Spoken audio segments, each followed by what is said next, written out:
कहते हैं बेटी की विदाई में सबसे ज्यादा मार होती है।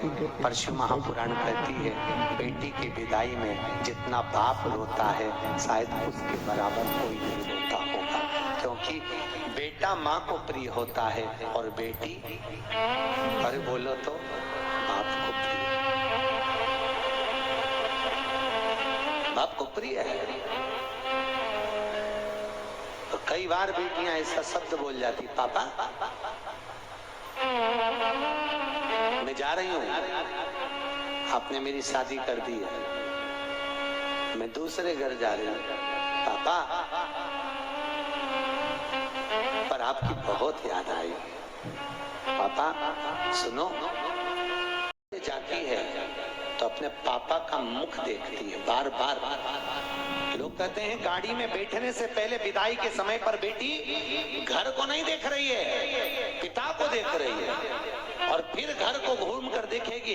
मम्मी से कहती मम्मी मेरी विदाई हो रही है।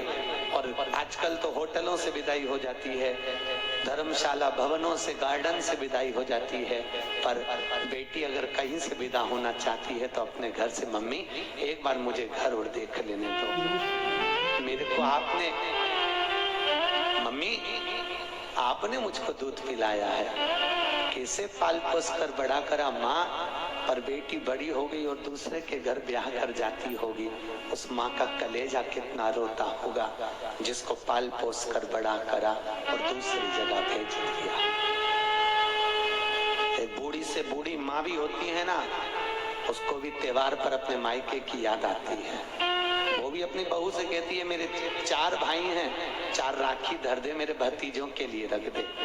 मम्मी वो राखी पहुंचेगी नहीं तो, इतने में बूढ़ी से बूढ़ी माँ भी कहती है रख दे तू, वो पहुंच जाएगी मुझे उम्मीद है। और बूढ़ी से बूढ़ी माँ भी, जब माँ बाप जिंदा रहते हैं ना तब तक माता पिता अगर जिंदा हैं तब तक बूढ़े से बूढ़े व्यक्ति को भी अपनी माँ की याद आती रहती है। बेटियों की आंख में भले घर में व्यस्त रहती है, पर जब जब मायके जाती है तो बूढ़ी बूढ़ी माँ अपनी बेटियों को गले लगा कर कहती बहुत दिन हो गए रे, तू आती क्यों नहीं है? मम्मी बहुत फैला रहा है, घर में काम सरता नहीं, बहुत साथ है। माता पिता जब चले जाते हैं ना तब बेटियां मायके आना कम करती हैं, अब नहीं आती। भाई और भाभी कहते हैं जीजी क्यों नहीं आती? भैया पापा की बहुत याद आती है। और माँ बाप से निवेदन है अपनी बेटी को कभी दूर गांव मत बिहाओ, बहुत दूर भेज देते हो भाई, वो मुंह देखने के लिए तरस जाती है। कई माँ बाप तो कोई पड़ोसी भी जाता है ना उसके साथ भी झोला रख कर भेज देती है, माँ आज पड़ोसी जा रहा है, अपने पति से कहती है सुनो जल्दी जाओ, जल्दी से बेसन ले आओ, मैं लड्डू बना देती हूँ, मेरी बेटी को बहुत अच्छी लगती है, और तिल्ली की गजक अच्छी लगती है, जाओ। और अपने यहाँ वो हलवाई की दुकान है ना उसके यहाँ से सामान ले आओ, उसको यहाँ के सेव बहुत अच्छे लगते हैं, जाओ। और कोई जा रहा हो बेटी के घर, पूरा झोला बांध के उसमें रुमाल बांध कर माँ उस थैली को तैयार कर कर दे देती है और कहती है मेरी बेटी को दे देना, कहना आपकी बार कोई आ नहीं पाया। और बेटी को जब वो देता है ना तो बेटी सबसे पहले पूछती काका जी आप आए, मेरे पापा कैसे हैं, मेरी मम्मी कैसे है? बेटी का सबसे पहला झोले पर विश्वास नहीं, संबोधन बेटी पर है।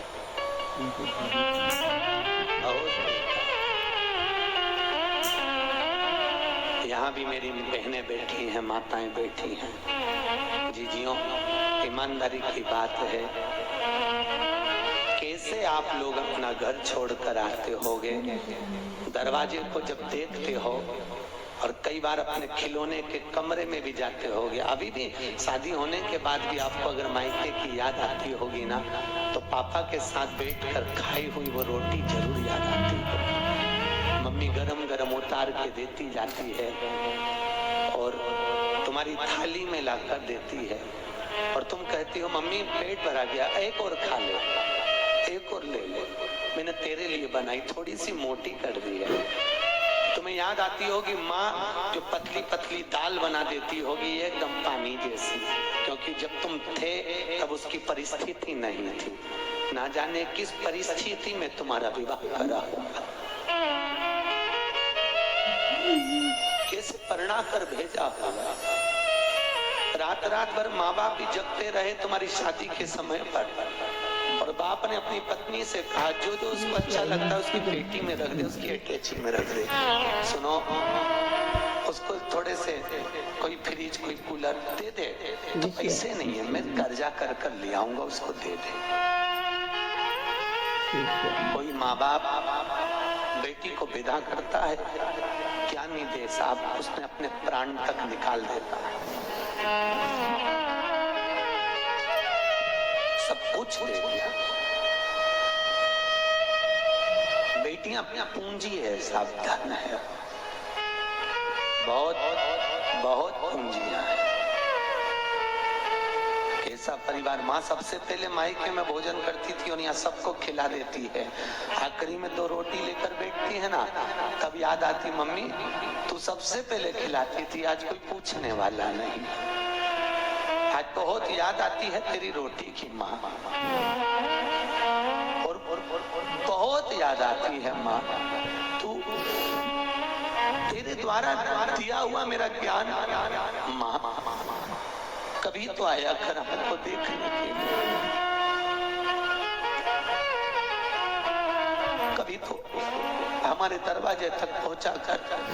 और माँ जब मायके आती, बेटी के ससुराल जाती है ना, और बेटी को सबसे पहले देखकर कहती कितनी दुबली हो गई तू, कुछ नहीं पाया, ले मैं बना दूं क्या? नहीं मम्मी, वहां आती हो तुम खिलाती हो ना, आज मैं तुमको बनाकर खिलाती हूँ। माँ आंख में आंसू भरकर रोती हुई, बिलखती हुई बेटी को देखकर कहती है कितनी प्रपंच में पड़ी है। इधर सास मुंह बना रही होती है, उधर ननद मुंह बना रही होती है, पति का मुख चढ़ा हुआ होता है, सबको भोजन परोस देती है, सबके लिए कर देती है, पर अकेली रसोई घर में जब भोजन करने बैठती है तब मायका याद आ जाता,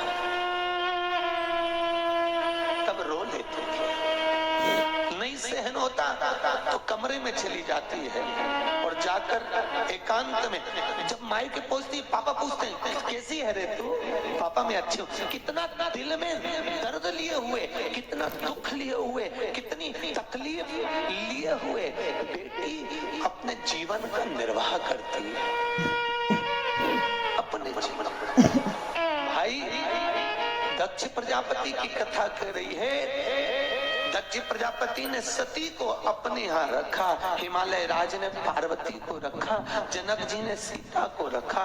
जब तक बेटी घर में रहे तो समझना भगवान की करुणा है, और खूब प्रेम से रखो।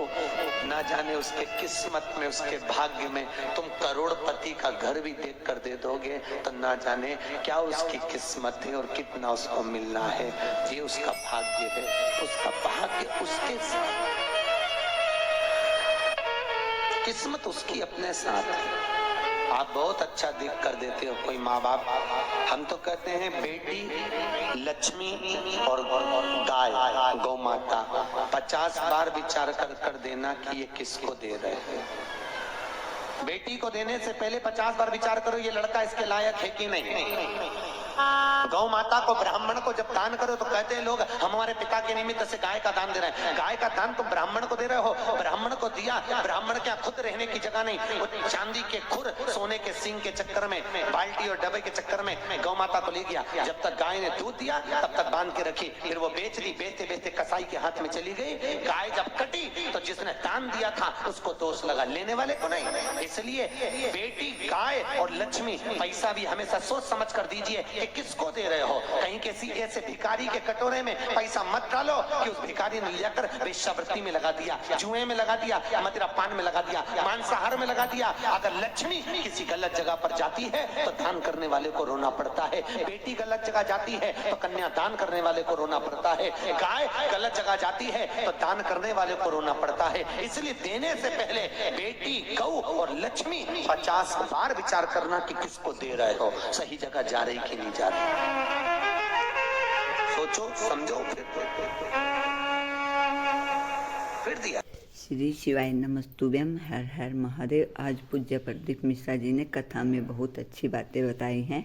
उन्होंने बताया कि किस तरह से एक बेटी अपने मायके को याद करती है। आज की कथा पूज्य प्रदीप मिश्रा जी की बहुत ही भावुक थी। यह कथा मुझे बहुत ही अच्छी लगी। अगर आपको भी अच्छी लगी हो तो एक लाइक और एक कमेंट अवश्य करिए। पूज्य प्रदीप मिश्रा जी ने बताया है कि 3 चीज़ें हमेशा सोच समझ कर ही हमें देना चाहिए। एक बेटी, दूसरी गाय और तीसरा लक्ष्मी।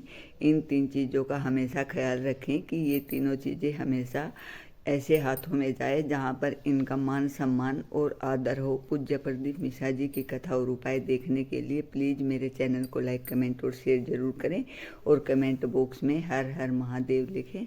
उससे पहले मेरे चैनल को फॉलो ज़रूर कर लीजिएगा ताकि अगली वीडियो की नोटिफिकेशन आप तक आ सके। श्री शिवाय नमस्तुभ्यम। हर हर महादेव।